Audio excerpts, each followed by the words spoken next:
Más del 95% de todo el Internet del planeta no viaja por el aire. No pasa por satélites, ni por antenas, ni por ninguna nube. Viaja por el fondo del mar, dentro de un cable que en mar abierto es más delgado que tu muñeca. Cuando envías un mensaje a otro continente, esa información no sube al cielo. Baja.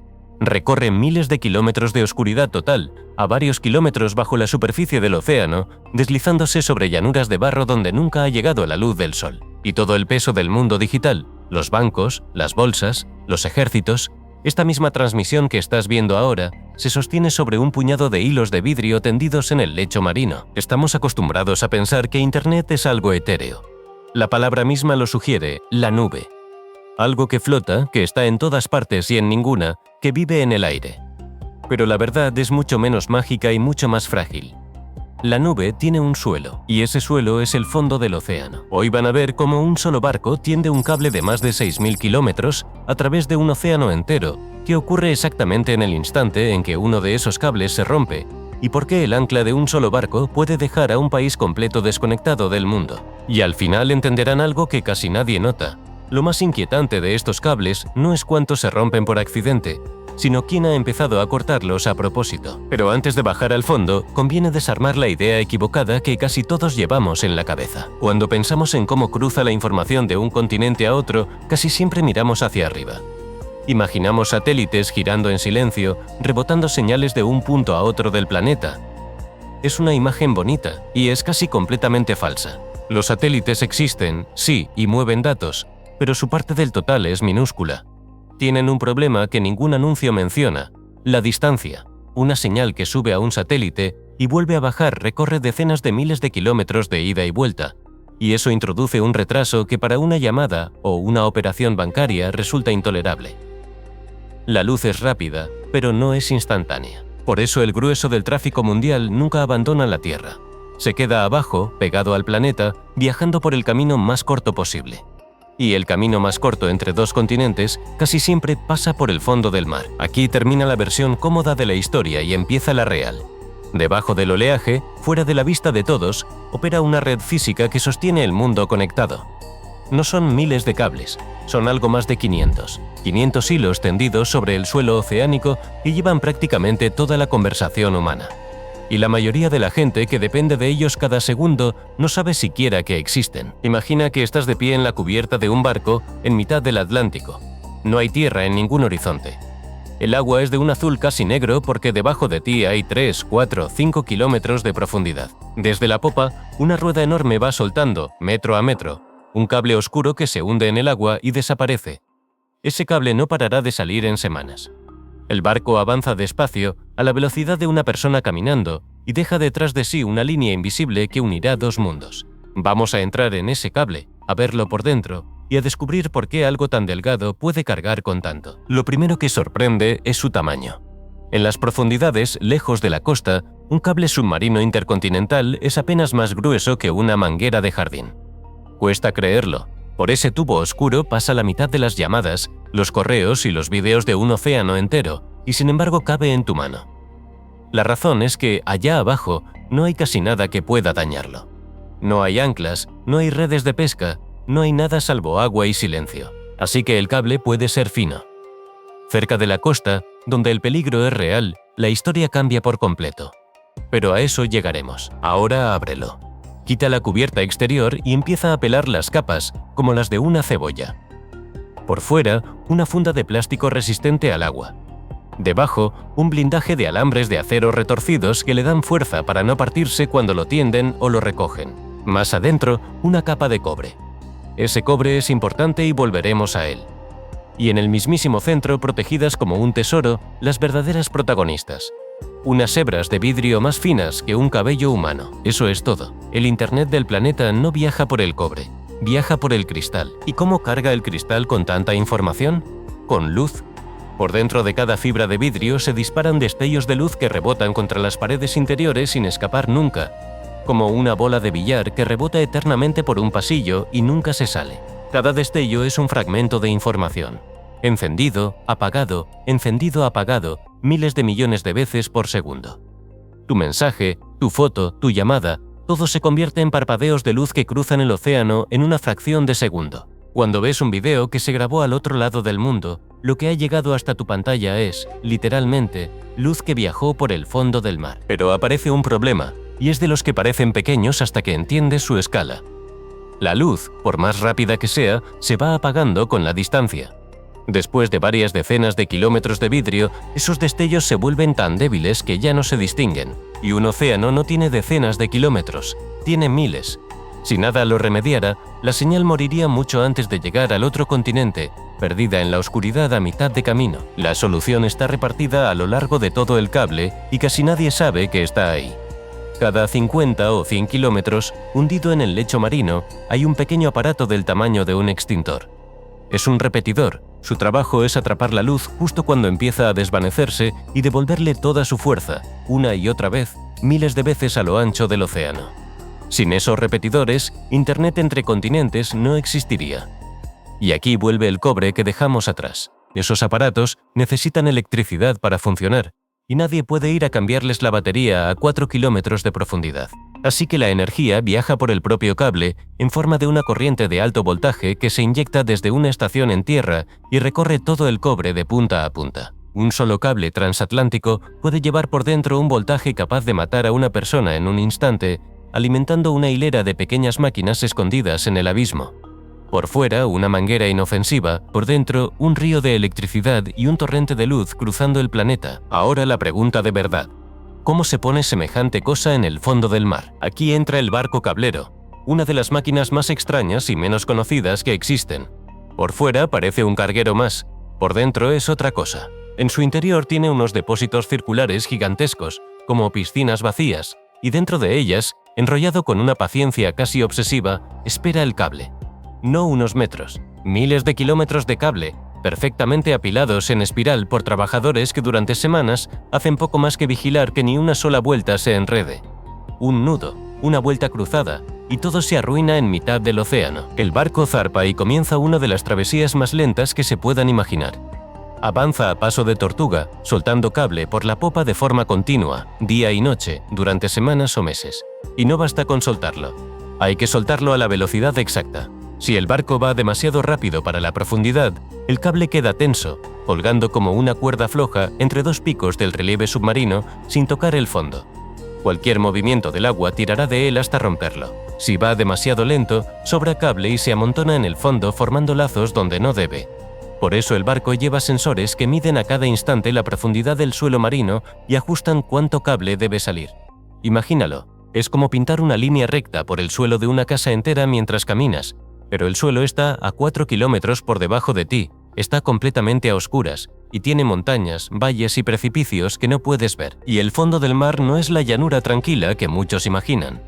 Tiene cordilleras más altas que los Alpes, cimas más profundas que cualquier cañón de la superficie, volcanes y laderas de barro que pueden derrumbarse. El cable tiene que adaptarse a todo ese relieve, abrazar cada montaña y descender por cada valle sin quedar suspendido en el vacío.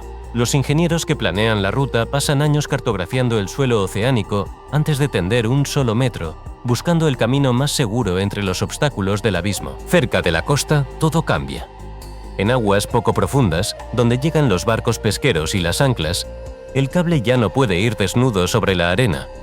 Allí se vuelve grueso, acorazado con varias capas de acero y además se entierra. El barco arrastra por el fondo un arado submarino enorme que abre un surco.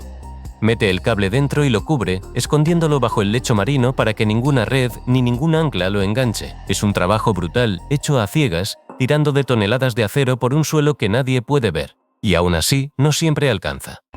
Porque la mayor amenaza para el Internet del mundo no vive en el fondo del océano. Flota en la superficie. Y aquí es donde la historia se pone tensa. Piensa en lo absurdo de la situación. Toda la economía digital, billones de dólares moviéndose cada día, conversaciones entre gobiernos, los datos de millones de personas, todo eso descansa sobre cables tan finos que podrías cortarlos con una herramienta de jardín. Y ahí abajo no hay guardias, no hay muros, no hay nadie vigilando.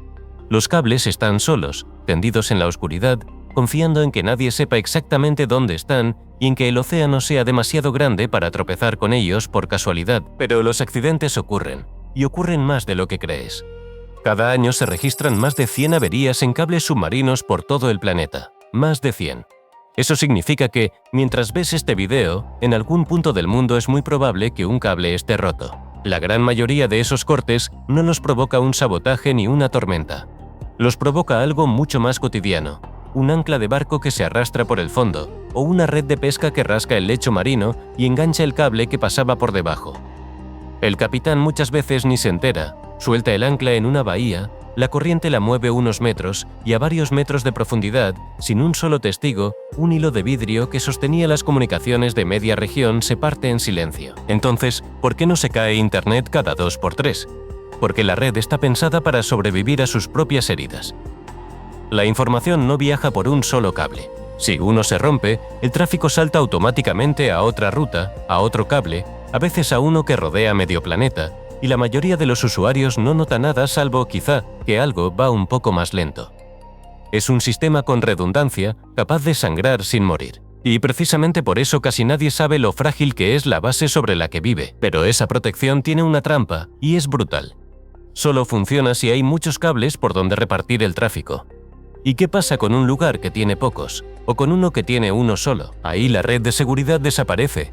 Y esto deja de ser teoría. El 15 de enero de 2022, en el Pacífico Sur, un volcán submarino llamado Hunga Tonga estalló con una de las erupciones más violentas registradas en el planeta en décadas. La explosión fue tan grande que se escuchó a miles de kilómetros y lanzó una onda que dio la vuelta al mundo. Bajo el agua, la furia del volcán arrasó con el único cable submarino que conectaba al reino de Tonga con el resto de la humanidad. Un solo cable. Era todo lo que tenían. En cuestión de segundos, un país entero quedó a oscuras. No sin luz, sino sin mundo. Sin internet, sin llamadas internacionales, sin forma de avisar a sus familias en el extranjero de que seguían vivos después de una erupción y un tsunami. La gente hacía cola para usar las pocas conexiones satelitales de emergencia que quedaban, intentando enviar un solo mensaje. El país pasó semanas prácticamente incomunicado del planeta mientras un barco cablero, llegado desde muy lejos, recogía el cable roto del fondo del mar y lo reparaba pedazo a pedazo. Tonga fue la prueba más cruda de una verdad incómoda. Un lugar conectado por un solo hilo vive a un accidente de distancia del silencio total, y no hace falta un volcán. En 2008, en el Mediterráneo, frente a las costas de Egipto, unos pocos cables resultaron dañados casi a la vez. El efecto se sintió a miles de kilómetros. En partes de Oriente Medio y del sur de Asia, decenas de millones de personas vieron su internet caer o arrastrarse durante días. Empresas paralizadas, mercados afectados, todo porque un puñado de hilos en un punto estrecho del mar habían fallado. Fue un recordatorio de que la red mundial no está repartida de forma pareja. Se concentra en unos pocos pasillos marinos, unos cuellos de botella por donde pasa una cantidad enorme de tráfico. Y quien tropieza con uno de esos pasillos puede tambalear a medio continente. Y ya que hemos hablado tanto de cables rotos, conviene detenerse en algo que suena imposible. ¿Cómo se cura una herida en el fondo del mar? Cuando un cable se parte a 4 kilómetros de profundidad, no hay buzo que pueda bajar a arreglarlo. A esa presión, un cuerpo humano quedaría aplastado en un instante. Tampoco hay manera de verlo. Así que la reparación se hace completamente a ciegas desde la superficie, con una técnica que no ha cambiado tanto desde la época de los veleros. Un barco cablero navega hasta la zona aproximada de la avería, calculada por el punto exacto donde la señal deja de pasar, y empieza una de las pescas más raras del planeta. El barco arroja al agua un garfio de acero, una especie de ancla cubierta de ganchos, atada a un cable larguísimo. Ese garfio se hunde kilómetros hasta tocar el lecho marino, y entonces el barco lo arrastra muy despacio por el fondo, peinando la oscuridad, intentando enganchar por puro tacto un hilo que nadie puede ver. Es como buscar un solo cabello caído en una habitación a oscuras, usando una caña de pescar de 4 kilómetros de largo. Cuando por fin el garfio muerde el cable, empieza el izado. Una grúa levanta toneladas de peso desde el abismo, metro a metro, durante horas, mientras la tripulación reza para que el viejo cable no se parta otra vez por el camino. Pero un cable así de largo no se puede subir entero de golpe sin romperlo todavía más. Por eso los reparadores hacen algo que parece de otro siglo. Cortan el cable en dos a propósito, suben un extremo a la cubierta, lo amarran a una boya que lo deja flotando solo en mitad del mar y se marchan a pescar el otro extremo a varios kilómetros de distancia. Dos cabos sueltos meciéndose en el oleaje, cada uno con medio océano de información, esperando al otro lado. Y entonces llega lo más delicado de todo. Sobre la cubierta, dentro de una sala limpia y sin una mota de polvo, unos pocos técnicos empalman las fibras de vidrio a mano. Recuerda lo finas que son, más que un cabello humano. Hay que alinear hilos de cristal de ese grosor con una precisión casi perfecta, fundirlos con una chispa exacta y comprobar que la luz vuelve a cruzar sin perderse por el camino.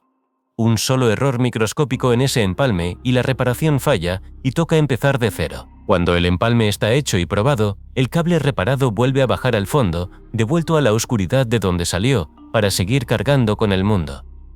Una reparación de estas puede tardar días o semanas, según el clima, la profundidad y lo lejos que estuviera el barco más cercano. Y durante todo ese tiempo, alguien, en algún lugar, vive con su conexión más lenta sin tener la menor idea de por qué. Aquí aparece un detalle que pone los pelos de punta cuando lo entiendes del todo. Esos barcos cableros, los únicos capaces de tender y reparar la columna vertebral de Internet, no son muchos. En todo el planeta hay apenas unas pocas decenas dedicados a este trabajo, y buena parte de esa flota tiene ya bastantes años encima.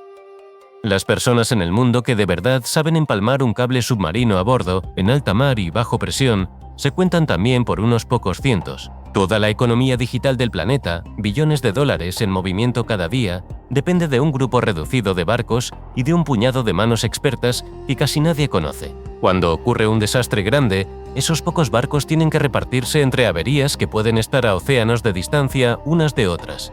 Si demasiados cables fallaran a la vez en demasiados lugares, sencillamente no habría barcos suficientes para arreglarlos todos al mismo tiempo.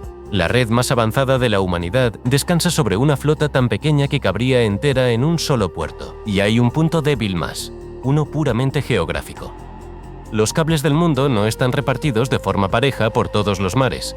Se agrupan, se juntan, se apretujan en unos pocos pasillos estrechos donde la geografía obliga a pasar. Estrechos marinos, tramos de costa, canales por donde decenas de cables corren casi paralelos, a pocos metros unos de otros, y donde por fin llegan a tierra, lo hacen en unas instalaciones discretas llamadas estaciones de amarre. Por fuera parecen edificios cualquiera, casi siempre apartados y sin un solo cartel que los delate. Por dentro concentran la entrada y la salida de la información de regiones enteras. Un puñado de esos puntos reúne una parte enorme del tráfico mundial. Quien controla uno de esos pasillos o quien decide atacarlo no toca un cable. Toca cientos a la vez. Esa concentración es lo que convierte un problema técnico en un problema de poder. Hasta aquí, todo eran accidentes. Anclas torpes, volcanes, mala suerte. Pero lo más perturbador empezó hace muy poco y cambia por completo la naturaleza del problema. Si te interesa este tipo de análisis, los que entran por debajo de lo que todo el mundo da por hecho, este es tu canal. Suscríbete, porque lo que viene ahora es la parte que casi nadie cuenta. En los últimos años, en mares como el Báltico, han ido apareciendo cables submarinos y tuberías dañados en circunstancias que cuesta atribuir a la casualidad. En más de un caso, los investigadores siguieron el rastro hasta el mismo origen.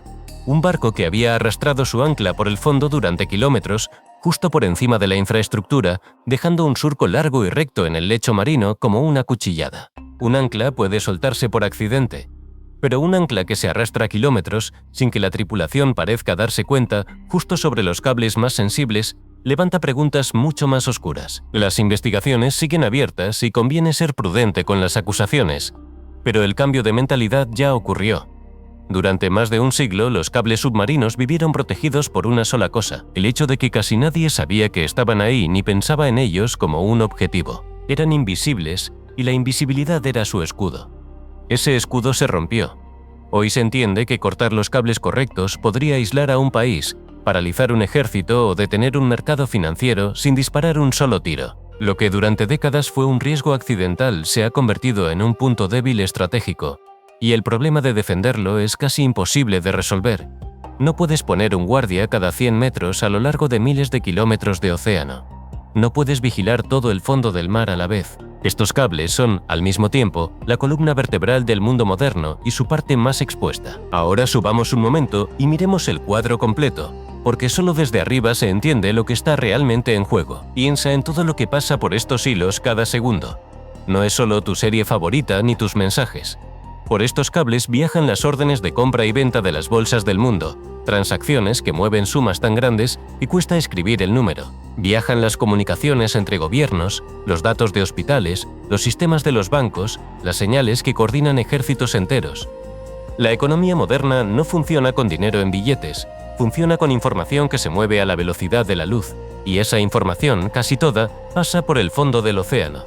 Detén los cables y no apagas solo el entretenimiento. Detienes el dinero. Esto crea una paradoja que da vértigo. Hemos construido la civilización más conectada de la historia, capaz de hablar de un extremo a otro del planeta en menos de un segundo, y la hemos apoyado entera sobre unos cientos de cables tan finos que un solo barco distraído puede romperlos. La fortaleza y la fragilidad son la misma cosa.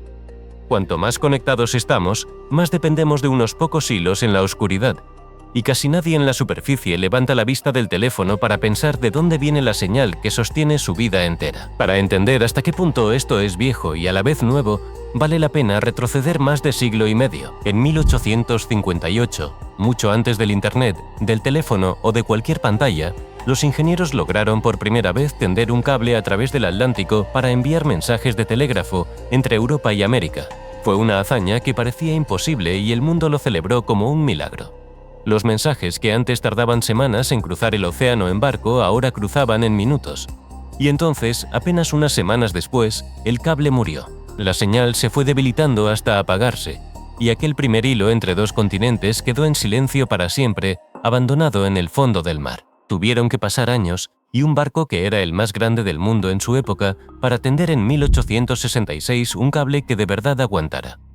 Desde aquel día, el planeta nunca ha vuelto a estar realmente desconectado. La conversación humana lleva más de siglo y medio bajando al fondo del mar para cruzar de un lado a otro, y ni una sola persona de cada 1000 que la usa lo sabe. Y antes de cerrar, una última rareza, porque el fondo del mar siempre guarda algo extraño. Durante años, ciertos cables aparecían misteriosamente dañados con marcas que no encajaban con anclas ni con redes. Las marcas eran mordidas, tiburones. Por razones que los científicos todavía discuten, algunos tiburones eran atraídos por los cables, quizá por los débiles campos que generan, y los mordían en pleno océano. La solución de las empresas fue casi cómica por lo simple. Empezaron a envolver tramos de cable en una capa parecida a la de los chalecos antibalas para que ni los dientes de un tiburón pudieran con ellos. La infraestructura más avanzada de la humanidad, defendiéndose a mordiscos en el abismo. Y aquí estamos hoy, en una nueva fase de esta historia. Las grandes compañías de tecnología, las mismas cuyos nombres ves todos los días en tu pantalla, ya no esperan a que otros tiendan los cables. Los están construyendo ellas mismas, tendiendo sus propias rutas a través de los océanos para no depender de nadie. Eso plantea una pregunta que apenas empezamos a hacernos. Si unas pocas empresas privadas terminan siendo dueñas de los hilos físicos por donde pasa la conversación del mundo entero, ¿quién manda de verdad sobre Internet? Al mismo tiempo, se exploran rutas nuevas, incluso por debajo del hielo del Ártico, buscando caminos más cortos y más difíciles de cortar. La carrera ya no es solo por tender más cables, es por tenderlos donde nadie pueda alcanzarlos. Así que la próxima vez que envíes un mensaje a alguien al otro lado del planeta y llegue al instante, recuerda lo que de verdad acaba de pasar. Tu mensaje no flotó en ninguna nube. Se convirtió en luz, bajó a la oscuridad total del fondo del mar, cruzó montañas y cimas que nadie ha visto, pasó rozando un hilo más fino que un cabello a kilómetros bajo la superficie y volvió a subir al otro lado del mundo, todo en menos de lo que tardas en parpadear. Vivimos sobre un océano que casi nunca miramos, y de ese océano cuelga, en silencio, todo lo que creemos que vive en el aire. Y si lo piensas, hay algo aún más grande moviéndose ahí arriba, en la superficie de esos mismos mares. Porque mientras esos hilos invisibles cargan con toda la información del mundo, por encima de ellos cruzan los barcos más enormes jamás construidos, cargando con todo lo demás. La próxima vez que veas uno de esos colosos en el horizonte, recuerda que también esconde una historia de precisión y fragilidad que casi nadie conoce. Y esa historia, la de cómo un solo barco logra transportar miles de contenedores sin volcar en mitad del océano, te está esperando justo aquí.